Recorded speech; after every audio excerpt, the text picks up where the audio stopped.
За помалку од 20 на дена на инфективно во Штипската болница хоспитализирани се двајца средновечни мажи каснати од змија. Двајцата сточари се и првите примени пациенти кои годинава имале несакана средба со влекачи. За среќа не ги каснало отровница и по укажаната лекарска помош се пуштени на домашно лекување. Против отров од змиско каснување има во доволна количина, но инфектолозите препорачуваат каснатото место да се стерилизира и веднаш да се побара медицинска помош. Крајно внимателни покрај рекреативците треба да бидат сточарите и земјоделците.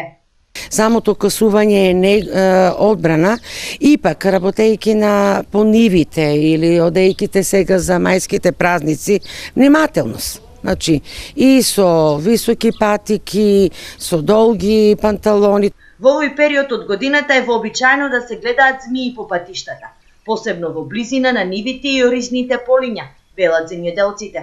За некои убиството на змија значи проклетство, а за други единствен спас.